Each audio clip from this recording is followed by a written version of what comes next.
If I close my eyes, I can still remember what peace felt like. It's strange, the way a life can split cleanly into a before and after. Before, I was just another woman trying to make sense of adulthood.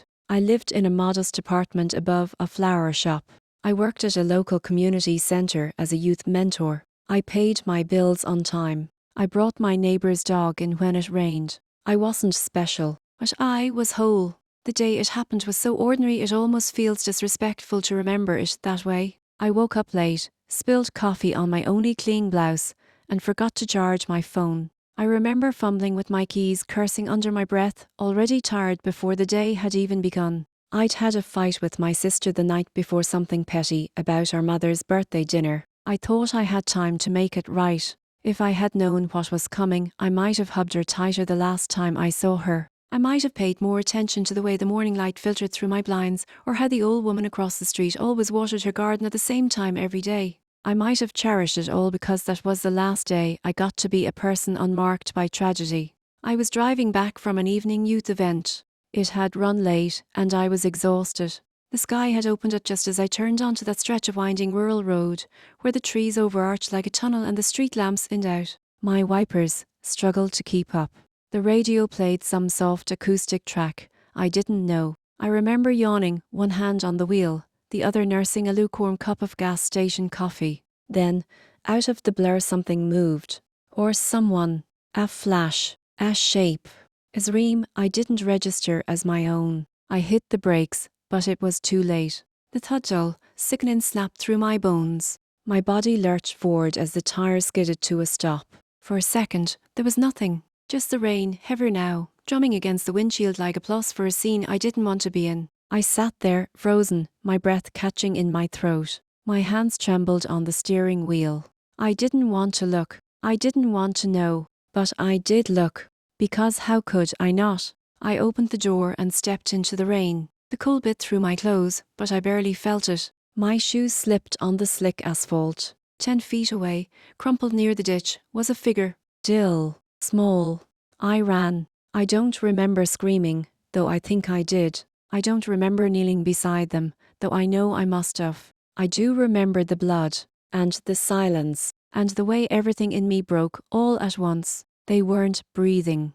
They were already gone, and I was alone on a dark, wet road with a dead body and no witnesses. That was the moment before I made the worst decision of my life. That was the moment before after began. I wish I could say I called the police. I wish I could tell you I stood in the rain and waited for flashing lights, that I wrapped the body in my coat, sobbing, demanding someone do something. I wish I'd done the right thing. But I didn't. I stood there for what felt like forever, the cold soaking into my skin, my heart beat so loud it drowned out the storm.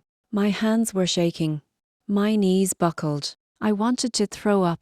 I wanted to scream. But more than anything, I wanted to disappear. I knew what this looked like. A woman driving alone at night. A body on a desolate road. No witnesses. No camera. A dead man. I didn't know his name. I didn't know where he came from. All I knew was that he was gone. And I had done it.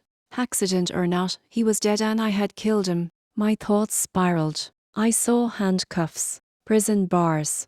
The headlines, local mentor involved in hit and run. I saw my mother's face, my sister's, the kids at the youth centre, their parents, my job, my life, all of it gone. And then my body moved before my brain could stop it. I pulled his body off the road. It took everything I had not to collapse beside him. I dragged him, gently as I could, into the underbrush at the edge of the trees, covered him with leaves, branches, anything I could find. I told myself it was temporary, that I would call someone tomorrow, that I just needed time to think, that I didn't mean for this to happen. Then I got in my car and drove away. I didn't look back. I remember driving home like a ghost, my hands numb on the steering wheel, my face blank, soaked to the bone. I went through the motions. I parked, went inside, stripped off my wet clothes and stuffed them into a trash bag, rubbed myself in the shower until my skin burned, sat on the bathroom floor for hours, shaking, staring at nothing. Sleep didn't come, just the sound of the rain against the windows, softer now, like it was morning with me. The next morning, I went to work. That's the part I still can't believe. I put on a smile, greeted the kids, ran an art class like I hadn't destroyed a life 12 hours before. No one noticed. No one asked. I checked the news obsessively. Nothing. No missing person reports. No accidents logged. Days passed. Still nothing. And instead of relief, the silence made it worse. Had I imagined it? Was it a dream? A nightmare? But it wasn't. I knew that. My trash bag was gone taken out with the rest of the week's garbage. My car had a faint dent on the bumper. My shoes still had dirt from the roadside caked into the soles. It happened. I killed someone. And I had left him there like he didn't matter. I started waking up in the middle of the night, drenched in sweat, hearing a thought that wasn't real. I'd see his face when I blinked, though I'd barely seen it that night. Just enough to know he was young. Maybe 20. Maybe younger. Sometimes I'd walk back to the road. Not in daylight. Always at dusk, when I was sure no one would see. I'd park farther away, sneak through the brush. I never found him. The body was gone. But the guilt wasn't. It stayed with me. It carved into me. It infected everything. And even as the world moved on, people laughing, working, falling in love, I carried the weight of what I had done. It was only a matter of time before it all came crashing down. Weeks passed.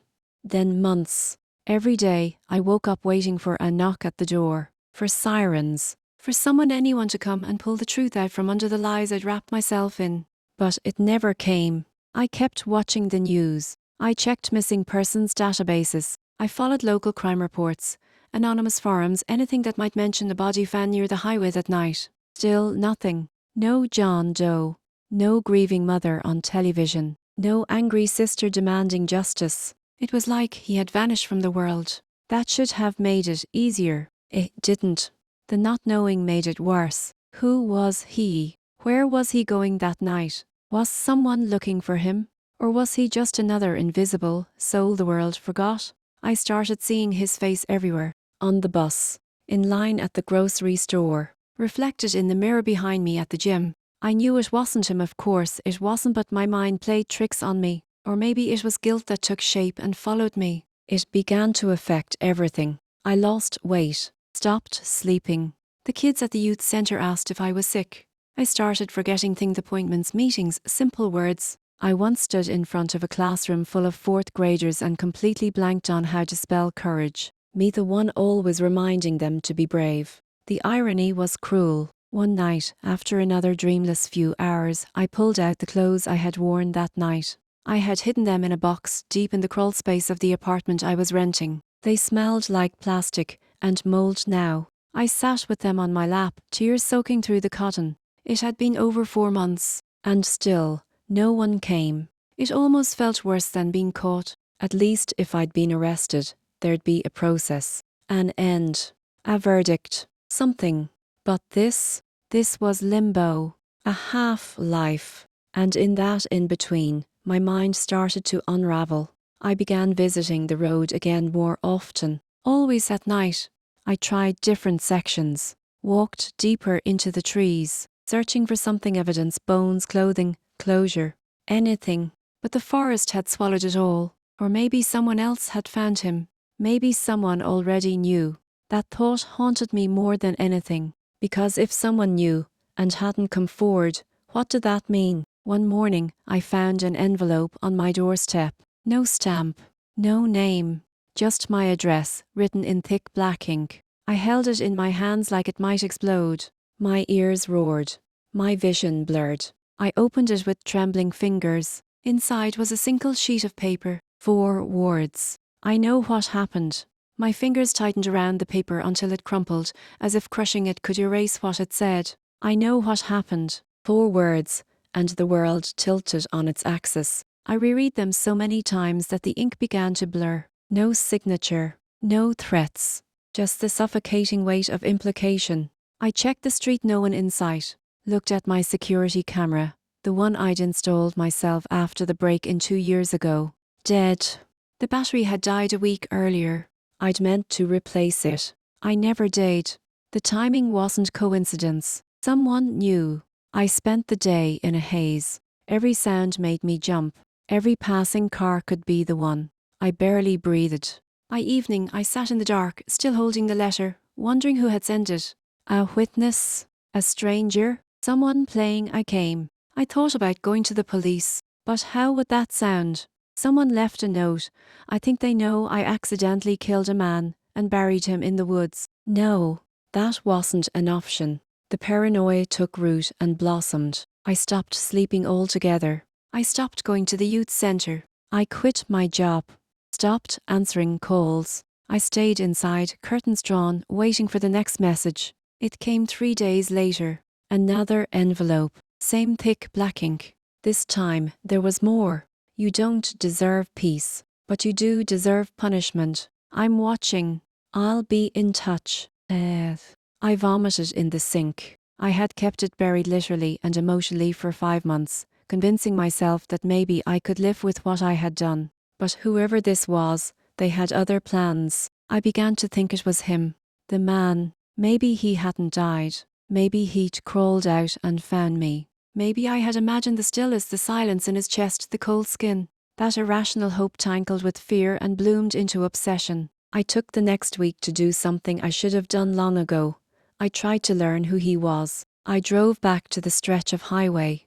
I took photos. I looked through missing person sites again, this time more focused. I searched local obituaries, checked social media for posts that might mention a missing brother, a lost boyfriend, a quiet disappearance. Then I found it. I read a thread, posted under Run Wrestle Mysteries. Looking for any info, my brother never made it home from work. Last seen driving Route 11 outside Woodridge. Car found abandoned. No signs of foul play. No body, no answers. The post had 3 replies. All speculation. One user suggested he ran off with someone. Another asked if he had mental health issues. The third mentioned that stretch of road being cursed. His name was Eli Navarro, 28 years old. Graphic designer. Quiet. Lived with his sister. He had a cat named Bean. There was a link to a photo album. Family photos, old school snapshots. And then him. There was the face that haunted me in dreams. The man I had left beneath the soil. Only now he had a name. And a sister who hadn't stopped looking. I didn't know what I expected to feel, seeing his face again, his name, his story, the thread of a life that had unraveled because of me. Maybe I thought guilt would snap something loose inside me, tear open the dam and drown me in regret. Maybe I thought it would bring peace, closure, but it didn't. What it brought was a heavier kind of silence. Not relief, not atonement. Just wait. Eli Navarro had a life, sister who loved him, a job, a cat, a routine, a world I had snatched him from in a single reckless instant. And now someone out there knew the truth and was dragging me toward exposure, one word at a time. The third letter arrived the next week. You owe a debt. I'm giving you a chance to pay it. Meet me where it happened. Tomorrow, 8 p.m. Come alone. My hands trembled as I held the note.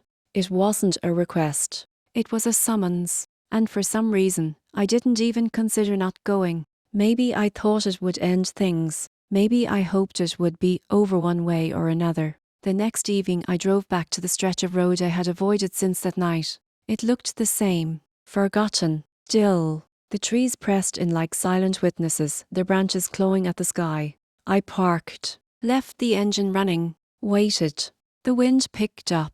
Dried leaves scuttled across the asphalt. A truck passed, its lights throwing long shadows across my windshield. And then footsteps. I turned. A figure emerged from the woods. A woman. Yonun. Ale. Eyes red from crying or lack of sleep. She stopped just short of my headlights, arms crossed, expression blank. I'm Ellie's sister, she said. Not hello. Not are you the one? She knew. I'm sorry, I whispered, my voice barely audible. She stared at me. For a long time. And then something shifted in her face, not forgiveness. Not anger. Something more complex. You should be, she said. But it's not enough. I didn't respond. I didn't cry. I just stood there, a hollow version of the person I used to be, waiting for her judgment. I followed your car that night, she continued. I was looking for Eli. I saw your taillights. I saw you bury something. I didn't know what, but when he never came home, I started to put things together. The breath left my lungs. I couldn't prove it, she said. Not to the cops. They didn't believe me. Nobody, no evidence, but I knew. And I watched you. She stepped closer. I watched you go on with your life, laugh, work, smile like he never existed. And I thought maybe I could live with that, but I couldn't. I opened my mouth, closed it. I needed you to feel what I felt, she said. To lose sleep, to be afraid, to wonder when it would end. Tears slid down my cheeks now. Silent.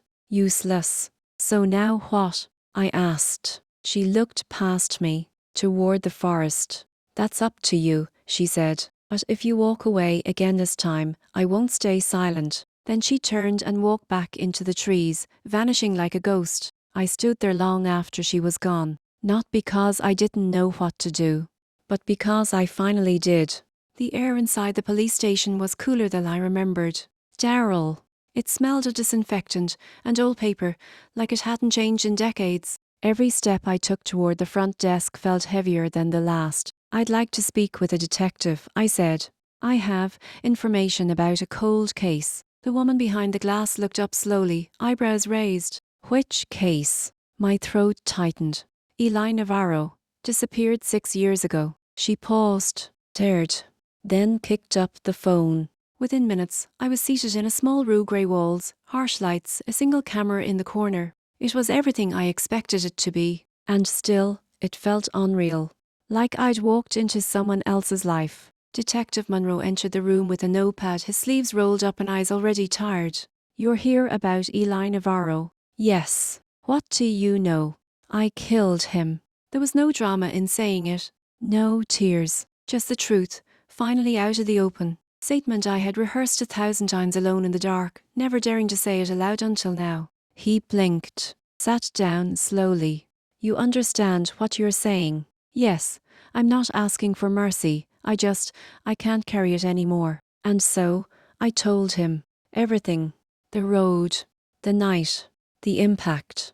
The grave I dug. The silence that followed me like a second skin. I told him about the letters, the woman in the woods. I gave him the location of the body. Where to dig. What they'd find. He didn't interrupt. He didn't judge. He just listened the way I had always imagined a good detective might. By the time I finished, my hands were trembling. I'll need to record an official statement, he said, and we'll need to confirm the site. I understand.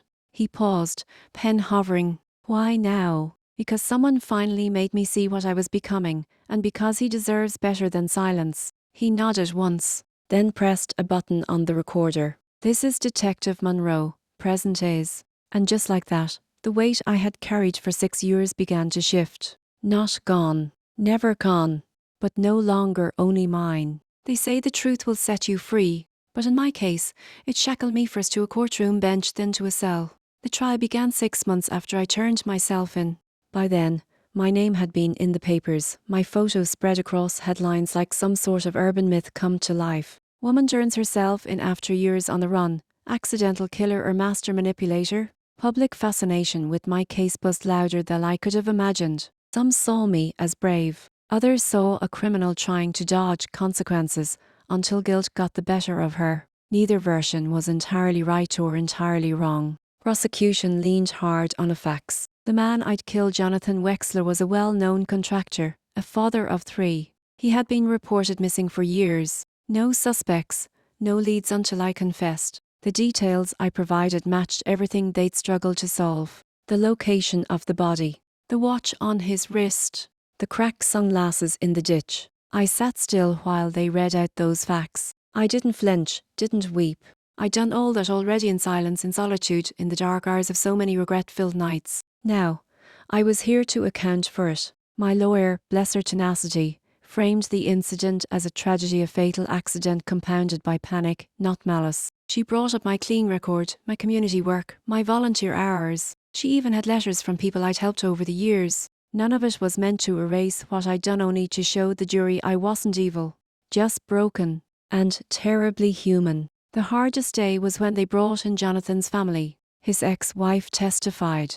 One of his sons did too. They talked about the hole he'd left behind, about the birthdays missed, the empty chair at Christmas. I felt every word like a fresh wound, and I couldn't look them in the eyes. How could I? My actions had robbed him of more than just a man. They'd been robbed of peace, of closure. And yet, deep down, I also knew the truth they didn't, that Jonathan wasn't an innocent man. He wasn't a monster, but he wasn't a saint either. What happened that night had context to context. I didn't bring to the courtroom because no one wanted nuance. They wanted a villain, a scapegoat, a headline. Jill. I didn't lie. I didn't plead for mercy. I told the truth as I remembered it, with all its rough edges and unbearable guilt. The jury deliberated for 9 hours. When they returned, I held my breath, but my body was come strangely so. Maybe it was relief. Maybe it was knowing that whatever came next, I'd earned it. Guilty, they said. Manslaughter in the 2nd degree. 12 years. That was the sentence. Not life. Not death. But long enough to break a woman if she let it. I nodded once, tears threatening but not falling. The gavel hit. And just like that, I stopped being who I was and became prisoner number 837,416. You don't truly understand silence until you've heard it in prison. It's not the peaceful kind, it's a dense, heavy silence, filled with things unspoken and eyes that always watch. My first night inside, I lay on a narrow cot that smelled of bleach and history, staring up at a ceiling cracked with time. The cell door had clanged shut hours earlier, but the sound still echoed inside me. It wasn't fear that kept me awake. It was awareness of how different life was going to be now, how completely I had been severed from everything that once defined me. I'd gone from someone with a house, a job, a routine, to a number stitched on a grey uniform. The first few weeks were the hardest.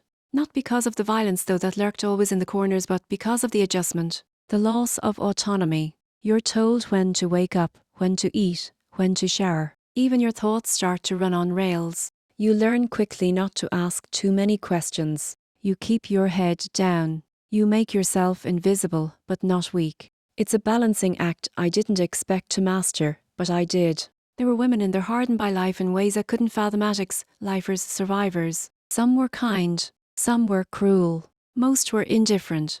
But if you noticed, I didn't carry myself like the others. I wasn't there because of a pattern. I was there because of a single, haunting moment. They called me the one who turned herself in. Some respected it. Some thought I was stupid. One woman, her name was Val, told me I was brave. She'd been in and out of prison for a decade and had a way of reading people without words. We never talked about what I'd done. She never asked. And I never asked her either. We shared meals, traded books, passed the time. She taught me how to keep my shoes clean and how to make decent coffee from instant grounds and powdered creamer. It was the small things that kept you sane. I worked in the laundry room, folding sheets for hours a day. It was meditative, in a way evocative, numbing. Some women lost themselves in the television room. Others wrote letters. I read everything I could get my hands on. Fiction, mostly. Stories about lives messier than mine. Lives where people made mistakes and somehow still got second chances. And slowly, painfully, slowly I adjusted. I didn't count the days. That was dangerous. Counting made you desperate. I measured time by seasons instead. The first winter was brutal. The second one came faster than expected. By the third spring, I realized I was surviving. Surviving isn't the same as living. Living meant facing what I'd done over and over. I saw Jonathan in my dreams, sometimes not as he was that night, but in fragments. A voice. A face. That awful final breath. I didn't cry when I saw him. I apologized. Over time, those dreams changed. He appeared less often. My nightmares became quieter. Still dark but quieter. And then one day a letter arrived. From his son. The letter came in a plain envelope, no return address, just my name and inmate number written in careful block letters. I remember the moment I saw it in the mail call pile. My fingers hesitated before reaching for it. Some part of me already knew this wasn't from my lawyer or from the one friend who still wrote on occasion. When I opened it, my breath caught on the first sentence. You don't know me, but you knew my father. The paper shook in my hands. Jonathan's son, his name was Eli, wrote in a way that was calm, deliberate, almost detached. He said he thought about writing for a long time, but hadn't known what to say. He hadn't even known what he wanted to feel. He just knew he had to reach out. He told me he was 22 now, that he remembered his father vividly, that he remembered the funeral, the whispers from neighbours, the pity in people's eyes, and that for years he had hated me. But as he got older, that hatred changed, hardened, softened, turned into something he couldn't name. I needed to understand, he wrote. Not to forgive, not yet, but to understand. He said he'd read the court documents. He'd seen the statements. He knew I turned myself in. He knew I hadn't meant to kill his father. But he also knew that didn't undo the pain. Reading his words was like reopening a wound I'd forced to scar over. I sat on the edge of my cot and read the letter again and then again, until the lines blurred. It wasn't angry. It wasn't kind. It just was. Honest. Raw. Human. He asked questions. Did I remember what his father looked like in that moment? Did I regret not calling for help sooner? Did I ever think about the family I'd broken? Yes. Yes. Every single day. I didn't respond right away. I carried the letter in my pocket for weeks, reading it during lunch, in the yard, at night under the dim light from the hallway. I didn't know how to reply, or if I even had the right to. But eventually I wrote back. Not because I thought it would change anything, but because he deserved more than silence. I told him the truth, everything I remembered. I told him that I'd gone to that house to confront a man who had terrified me. That I had reacted in a moment of panic. That I hadn't meant for anyone to die. And that I hadn't stopped thinking about his father since. I didn't ask for forgiveness. I didn't offer excuses. I just gave him what he asked for, understanding. A month passed. Then another. And then a second letter came. This one was different. He said he'd cried after reading mine. That it had made him feel everything all at once: grief, confusion, sadness and something else. Relief. He wasn't sure why, but hearing from me helped him begin to let go of something heavy he hadn't realized he'd been carrying. He still wasn't ready to forgive. But he didn't hate me anymore. And that, somehow, was enough. That letter became an anchor for me. Proof that the world outside hadn't entirely forgotten who I was. That healing, however slow, however painful, was possible. And as the end of my sentence approached, I started to believe I might deserve a second chance after all. Coming home wasn't like I imagined it. There were no balloons, no open arms, no dramatic music swelling in the background like in one of those movies they show during family night at the prison. There was just me, a duffel bag with everything I owned, and the quiet. Even the air felt different outside those walls, thinner, lighter, sharp in my lungs after years of regulated movement and recycled air. I stood outside the gates longer than I should have, half expecting someone to call me back, tell me they'd made a mistake. That I wasn't allowed to go free. But no one did. I walked to the bus stop with trembling legs, heart racing like I was doing something wrong. The world had changed. Or maybe I had. The noise of traffic felt louder. The colours too bright. Everyone on their phones in a rush, moving past me like I was invisible. I kept catching my reflection in windows, my posture, the lines on my face, the way I flinched every time someone brushed too close. I wasn't the woman I used to be. I wasn't the innate anymore either. I was something in between, a ghost with a second chance. When I reached the small apartment my social worker had helped me secure, I didn't go inside right away. I stood on the sidewalk and stared at the door, keys clenched tight in my fist. It wasn't much as a studio with a fold-out bed, a kitchenette, and a window that looked out onto a brick wall. But it was mine, and it was freedom. The first night, I didn't sleep. I kept expecting someone to turn on the lights and yell count time. I didn't know what to do with the quiet, the space, the fact that I didn't have to ask permission to use the bathroom. I laid there, listening to the hum of the fridge, the occasional car driving past, and tried to remember who I was before all this. Before the accident. Before the courtroom. Before the bars. The second night, I unpacked, slowly, each item folded carefully, placed in drawers like rituals. I put up the only photo. I still had my mother and me from before everything. And on the third night, I wrote another letter to Eli, not because I needed to, not because I expected him to reply, but because he was the one thread that connected my past to anything that felt remotely human. I told him I was out, that the world was overwhelming, that I was scared, that I was also trying to build something new, trying to live a life that wouldn't dishonor the one I'd taken. He didn't write back for weeks, but when he did, the letter was short, just 4 words. Keep going. I see you. And I wept, because for the first time in years I felt seen. Getting a job with a felony on your record is like trying to run a marathon with broken ankles and no one cheering from the sidelines. I applied everywhere. Office cleaning services, warehouses, call centers. Most places didn't even bother responding. Some let me get through the interview, only to ghost me when the background check came in. A few gave polite rejections wrapped in corporate language. We decided to move forward with other candidates. Others weren't so polite. One woman looked me dead in the eye and said, "I can't have someone like you around my other employees." I nodded. I understood. I left. But each rejection was a sting, not because of the no-thos I expected. It was the confirmation that the world would only ever see me as a criminal, not a woman who made a terrible mistake, not someone who served her time, just the sum total of that worst moment in her life. And still I kept going. One Thursday morning, after applying for a dishwashing position at a diner that smelled like burned bacon and bleach, I passed a florist shop on the corner. There was a handwritten sign in the window, "Part-time help wanted, inquire within." I paused. Flowers. I hadn't touched a bouquet in years, but I remembered what my mother used to say: fresh blooms are proof that something beautiful can grow again. I stepped inside. The woman behind the counter was older, grey hair twisted into a loose bun, thin glasses sliding down her nose. She looked up from a stack of order slips and raised an eyebrow.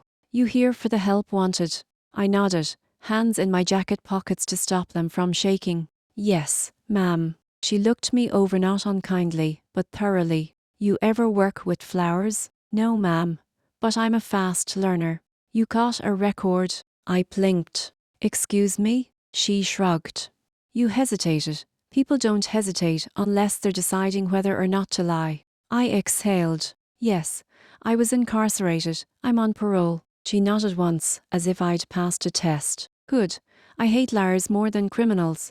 Everyone makes mistakes, few own them." Then she motioned to a pile of vases on the back counter. "Wash those, don't break anything." That was it. No paperwork. No background check. Just a woman who needed help and didn't flinch when I told her the truth. I washed every vase like it was made of gold. By the end of the day, she handed me a crumpled envelope with $30 inside and said, "Come back tomorrow." I did. And the next day. And the one after that. The job wasn't glamorous, sweeping floors, arranging tulips, watering ferns, but it gave me something I hadn't had in years. Purpose. I started sleeping through the night. I stopped flinching at every sound. And one morning, while trimming roses, I realized I'd gone an entire day without thinking of that alleyway, without seeing the face of the man I'd killed. Not because I'd forgotten, but because for a moment I had remembered how to live. It was a Wednesday when he walked into the shop. The bell over the door gave its usual chime, but I didn't look up at first. I was elbow deep in a vase of daisies, rearranging them for a last-minute delivery. The morning had been quiet, the kind of quiet I'd come to appreciate: gentle music, the smell of wet stems, the rhythm of life rebuilding itself one petal at a time. "Excuse me," a voice said. Male. Familiar. I froze, not because I recognized it right away, but because my body did like muscle memory reacting before thought. I turned slowly. It was Caleb. Of all the people I expected or didn't expect to see, my ex-boyfriend wasn't even on the list. Not after everything. Not after what I did. He looked older. A little thinner. His dark hair was shorter now, his beard more salt than pepper. But the eyes were the same, soft, searching, careful. I wiped my hands on my apron. Caleb. He didn't smile, but he didn't look angry either. Just full of questions. "Hi, Leanie," he said. My throat tightened. I hadn't heard my name like that in years. What are you doing here?" He looked around the shop, then back at me. "I saw the post online. A flower arrangement for my sister's birthday. I didn't realize that I'd be the one filling it." I finished. He nodded. "Yeah." We stood in silence, the kind that isn't awkward, just full of unsaid things. Finally, I asked, "Do you want to cancel the order?" "No." He cleared his throat. "Actually, I'd like you to make it, if that's okay." I hesitated, unsure what he was trying to say. Whether this was forgiveness or curiosity or something else altogether. What kind of arrangement? "She likes sunflowers and anything blue." I nodded, grateful for the task, for the barrier of something to do with my hands. I pulled the stems together while he watched quietly. I tried not to think about the last time I saw him sitting on a cold metal chair across from me in the prison visitation room, begging for answers I couldn't give. He finally said, I didn't come just for the flowers. I looked up. I wanted to see if you were okay. My fingers stilled. No one ever asks me that, I said. Well, I'm asking. I swallowed. I'm surviving, trying to figure things out. You look different, he said. Come here. Prison does that. You either lose your mind or you make peace with it. He looked down at the bouquet, then back up at me. I never hated you. That broke something open in me. A tightness I didn't know I'd been holding. You should have. I did for a while. I was angry, hurt, confused, but I also knew you. I knew there had to be more to the story. There was, I whispered. You don't have to tell me, he said. Not unless you want to. I handed him the bouquet. Maybe someday. He nodded again. Take care, Leanie. You too. And then he left with sunflowers in hand, and pieces of my past slowly turning into something I didn't fear anymore. It came in the form of an email. Subject, request for interview, True Justice Podcast. At first, I thought it was spam. The name didn't register, and the tone was too formal to be casual. But as I read, my stomach twisted. Dear Ms. Renner, my name is Julia Hart, and I'm the host of True Justice, a documentary podcast dedicated to examining overlooked and misunderstood criminal cases. I've followed your story for some time, and after reviewing court records, public archives, and related material, I would be honoured to speak with you about your experience. I believe there is more to your story than the public knows. If you're willing, I'd like to offer you the opportunity to share your truth in your own words. Warmly, Julia Hart. I stared at the screen, pulse pounding. My finger hovered over the delete button. The idea of reliving everything, of speaking it aloud for strangers, made my skin crawl. And yet, part of me was tired of hiding. So much of my life had been lived under layers of shame, of secrecy, of survival. The trial had reduced me to a headline. The media made me either a villain or a tragic figure, depending on which angle they favoured that day. But no one had ever asked for the truth. Not like this. I closed the laptop and paced the room. What would I even say? That I was sorry? That I wasn't a monster? That I never meant to become the kind of woman who hides a body, lies to the police, ruins lives? The truth was complicated. It always had been.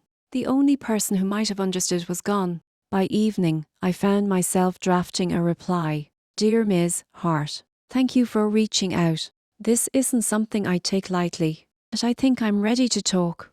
I didn't send it right away, but I saved it. And the next morning, I pressed send. The first time he spoke, Julie's voice came through soft and clear, her words careful, like she was handling glass. We didn't start recording right away. She wanted to talk first, just talk.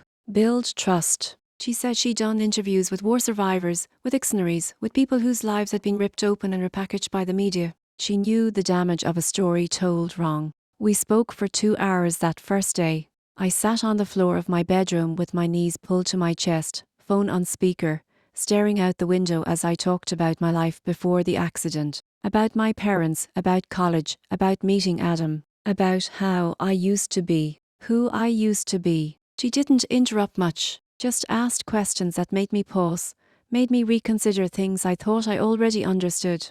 By the end of the week, we had a date for the first formal session. She sent me a mic and headphones and asked if I wanted to use a fake name. I said no.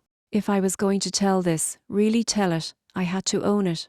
All of it. The first recorded session was the hardest, not because of the content but because I heard myself say the words out loud. I killed someone. That sentence never got easier. Even when you dress it in context, even when you explain the fear, the pain, the terror afterward, it still stands there, heavy and unmovable. She didn't flinch. She didn't soften it either. She asked me to walk her through the night, step by step. I told her about the road, about the headlights, about the impact, about how I knelt beside the body, numb and shaking, too stunned to scream. I told her how I tried to call someone, then stopped. How the silence swallowed me whole. There were long pauses between sentences. Sometimes I cried and had to stop. Sometimes she cried too. In later sessions we talked about the aftermath, the lies, the paranoia, the unraveling. I told her about the scent of bleach, about hiding the keys, about scrubbing the garage floor even after it was clean, about sleeping with the lights on. I thought I'd feel worse, dragging it all out again. But the strange thing was I started to feel lighter. It didn't erase the guilt. It didn't change what I'd done. I took something off my chest I hadn't realised was still sitting there. Julia said she would give me final approval over what aired. I told her I trusted her. That might have been the first real truth I'd spoken to anyone in years. I didn't expect anyone to listen. Julia uploaded the first episode quietly, without promotion. She wanted to let it find its audience naturally. No splashy headlines. No murder podcast theatrics. Just my voice and my story drifting into the world. I didn't listen to it when it dropped. I couldn't. Just knowing it was out there was enough to send my pulse into my throat. I spent that day walking. Hours through side streets and parks, headphones in but no music playing. I kept thinking I'd feel sick, but what I felt was something else, like a thread I'd been clutching had finally been let go. Then came the reactions. At first, they were small. A few messages in Julia's inbox. Some quiet appreciation. A woman who said she'd driven drunk once and never told anyone. A man who said he lost his brother in a hit and run and forgave the driver in secret. People from both sides, those who had harmed and those who had been harmed, reaching out with words that cracked something open in me. Then, of course, the wave came. A local blogger picked up the story. Then a true crime subreddit. Then a journalist who'd followed my case back when I was arrested wrote a retrospective piece. Within a week, the episode hit the top 10. Suddenly, I wasn't invisible anymore. My face was on thumbnails again. Headlines read confession of a killer, the voice behind the crime, a redemption, a rebranding. Woman who hit and run speaks out. I started see my name trending again, not like during the trial, not with the same vitriol but with this complicated mix of curiosity and judgment. Some called me brave. Others said I was just cashing in on trauma. Some questioned if I should be allowed to speak at all. And yet, people kept listening. Julia and I kept recording. We moved deeper into the prison years, the therapy, the small indignities that never make the headlines. I told her about the time I was denied a job because the background check flagged me. About the supermarket whispers. About the woman who refused to serve me coffee once she recognized my face. I told her about the letter I once wrote to the man's sister but never sent. About how I had no right to ask for her forgiveness, but still wrote every word with shaking hands. Julia handled it all with care. No sensationalism, no pity, just the raw truth, shaped carefully into something honest. And somewhere in the middle of it, something shifted. I wasn't just telling my story anymore. I was reclaiming it. There's a letter I wrote once, not long after I was released. It wasn't part of my release conditions. No one asked me to write it. No therapist told me it would help. I didn't even know why I started, only that something inside me demanded it. It was raining that day. A quiet drizzle that seemed to press silence against the windows. I remember sitting at the kitchen table, the same one my mother used to sit at when she paid bills or wrote shopping lists, and feeling like I was trespassing in someone else's life. Like I had wandered into a version of myself that didn't quite fit anymore. I took out a legal pad and a blue pen. I remember the pen because it leaked a little. It stained the side of my finger, leaving a smudge that stayed there for days. I didn't bother washing it off. It felt earned. And then I wrote, "Dear Mrs. Holloway." That was as far as I got at first. The rest came in pieces. Start, stop, garble, tear, repeat. I must have rewritten that letter a dozen times. I didn't know what to say. What do you say to the mother of someone you killed? You can't say sorry. That word is too small, too hollow. And it isn't meant for something so irreversible. You can't say it was an accident even if it was, because it sounds like a defense, an excuse. You can't say you understand her pain, because you don't. You can guess at it, imagine it, drown in the guilt of what caused it, but you'll never know it. So I just told the truth. I told her that I remembered his face, that I remembered the sound, not the crash, but the silence that followed. I told her that I saw him every time I closed my eyes. That there wasn't a day in prison that I didn't replay it all in my head, wondering what I could have done differently, wondering how many lives I shattered with one terrible second. I told her that I hated myself for how long I tried to hide it, that the cover-up didn't come from cruelty, but from fear and weakness, two things that don't excuse but explain, that I had no right to ask for her forgiveness, and I never would. But most of all, I told her that her son was not forgotten.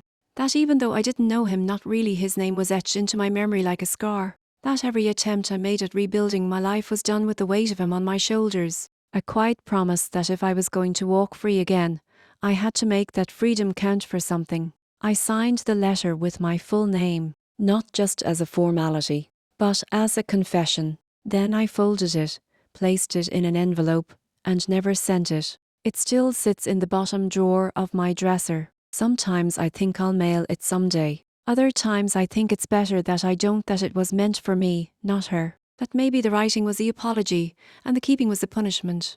But I do wonder if she ever thinks about me, if she sees my face on a news story or hears my name mentioned in passing and wonders what became of the woman who shattered her world. And if she does, I hope she knows I'm trying. Not for redemption, but because I owe it to the silence that followed the crash. It took me months before I could go anywhere crowded. The grocery store was the first test. I remember standing frozen in the cereal aisle, overwhelmed by the hum of fluorescent lights, the screech of carts, the sound of children whining for snacks. It was all too loud, too alive. I wasn't used to that kind of life anymore, the chaotic, beautiful mess of people simply existing. In prison, there were no crowds. There were bodies, yes, constant noise, but not people. Not individuals with stories, with voices that mattered. You faded into a system, into grey uniforms and fixed routines. You learned not to make eye contact. You learned to walk fast and speak little. On the outside, people smile. They laugh. They make small talk with cashiers. They brush past you with apologies, not suspicion. I'd forgotten how much humanity there was in simple contact, and I was terrified of it. The first time someone recognized me, it was in the library. An older woman, maybe in her 60s, with kind eyes and a cautious smile. She didn't say my name out loud, but I saw it in her face, that flicker of recognition, the mental connection clicking into place. She looked at me like she wasn't sure whether to offer sympathy or judgment. I gave her neither, just nodded, quietly, and left my books on the table. After that, I started wearing a hat, sometimes sunglasses. I knew I couldn't hide forever, nor did I want to, but I needed space to relearn how to exist among people. I had to trust that not every stare was condemnation, that not every whisper was about me. Some weren't, of course, but some were. People talk. They always do. I was in the news. There were articles, photos, a trial that made local headlines for months, a young woman from a good family, covering up a hit and run, going to prison, getting out. It was a story made for gossip, made for judgment. What they never wrote about was the in-between, the slow unravelling of a soul behind bars, the nightmares, the weight, the work it takes to forgive yourself and the days you can't. But I learned something watching those faces in the crowd. Most people didn't know who I was, and the ones who did, most of them just kept walking. There were no pitchforks, no mobs, just life, moving forward, with or without me. And I had a choice: fade into the shadow of my past, or walk forward with it strapped to my back like armor, heavy but earned. So I kept showing up. Grocery stores, libraries, arcs. Each time I looked for one friendly face. Just one. A nod. A smile. A moment of shared humanity. And when I found it, I let myself breathe a little deeper. Because maybe that's what survival is. Not a full redemption arc. Not a clean slate. Just showing up. Even when you're afraid of what the crowd might see. I spent 3 days rehearsing answers in front of my mirror. Tell us about yourself. What are your strengths? Why should we hire you? Every normal question felt loaded, because the truth was always there, breathing behind my teeth, pressing against my vocal cords like a scream. I went to prison. I killed someone. I lied about it. But they weren't asking for that part. Not directly. Still, I knew it hovered over everything. Like fog on a windshield if you don't name it. It still clouds your vision. I picked a simple outfit. Clean lines, soft colours. I didn't want to look like I was trying too hard. Just capable, steady, normal. Odd. I wanted to look normal. The office was downtown on the 12th floor of a glass building that gleamed too much. As I walked through the lobby, I caught sight of myself in the mirrored walls and almost didn't recognise the woman reflected back. Head high, shoulders back. No handcuffs. No number on my shirt. A receptionist gave me a smile. You're here for the associate position? I nodded. My voice barely came out. Yes. I waited on a beige couch under fluorescent lights that reminded me too much of prison. My palms were sweating. My knees jittered. I ran through my prepared answers again, even though I knew it wouldn't matter if they asked that question. The hiring manager was a woman in her 40s named Elise. Sharp haircut, sharp eyes. There was a warmth behind her professionalism that made me sit a little straighter when she shook my hand. We talked about the role, my past experience, skills I'd kept sharp. I told her I'd taken online courses while I was away. I didn't specify where. She didn't ask. Then came the moment. I do need to ask, she said gently, folding her hands over a notepad. There's a gap on your resume, almost 5 years. Would you like to speak to that? There it was, the moment where the air went still. I could lie, but I was tired of lying. Lies had buried me once. They weren't going to carry me forward. I took a breath. I was incarcerated. I made a mistake, a tragic one. I served my sentence. I'm working every day to rebuild what I lost. I understand if that gives you pause, but I can promise you this, I won't waste a second chance. She didn't respond right away, just looked at me, long enough for me to feel every insecurity rise in my throat. Then she said quietly, "Thank you for telling me." No pity, no judgment, just acknowledgement. The rest of the interview passed in a blur. When I left, I didn't know if I'd get the job, but I walked out of that building lighter, because for once, I had told the truth, and the sky didn't fall. 3 days passed. 3 days of obsessively refreshing my inbox, of jumping every time my phone buzzed, of telling myself not to hope and doing it anyway. I tried to distract myself, cleaned the kitchen twice, reorganized my closet, watched a baking show where every contestant seemed more put together than I'd ever been. Still, the waiting crept in, like water under a door. And then it came. Subject, offer of employment. I stared at the email for a full minute before I opened it. My hand was shaking. They offered me the position. Not probationary. Not part-time. Full-time. Benefits. A chance. I sat down on the floor, right there in the hallway, and cried. Not because of the salary. Not even because of the job. But because someone looked at my entire story at Lee Parts and all and still saw something worth hiring. I called my mom. She cried too, said she was proud, said she knew I'd find a way. I didn't tell her how close I'd come to giving up. That night, I printed the offer letter and pinned it to the fridge. A symbol, a proof, a new beginning. But with it came a weight I hadn't expected: responsibility. I'd spent years hiding behind my past, letting it define what I couldn't do. Now I had to prove what I could. So I updated my alarm, ironed my one good blazer, and went to bed early. I dreamed of keys jangling, of locked doors opening, and for the first time in a long, long while, I didn't wake up afraid. The morning of my first day, I stood in front of the mirror for a long time. The reflection staring back was still me, same tired eyes, same scar just under my jawline that hadn't faded, but something had shifted. My shoulders weren't hunched. My jaw wasn't clenched. I looked steady, rounded, nervous, yes, but not scared. I wore simple clothes, nothing flashy.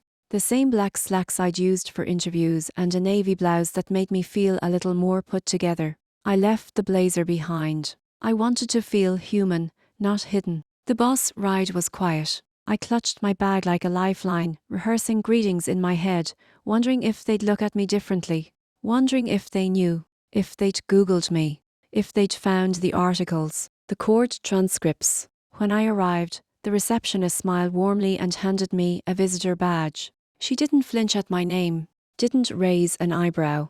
It felt like a small miracle. I was assigned to the marketing department, helping coordinate community events and outreach. My supervisor, Jen, was a kind of woman who wore bright lipstick and spoke with bullet point precision. She moved fast, expected clarity, but also smiled with her whole face. I liked her immediately. She gave me a tour, introduced me around. I tried to remember names, nod politely, not let the swirl of faces overwhelm me. Everyone was friendly, polite. Some were distracted, barely noticing me. That was fine.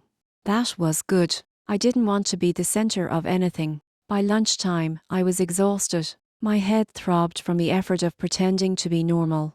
But I made it. I sat in the cafeteria with 2 other new hires, listened more than I talked, smiled when appropriate. I told them I'd taken time off to deal with personal matters. They didn't press.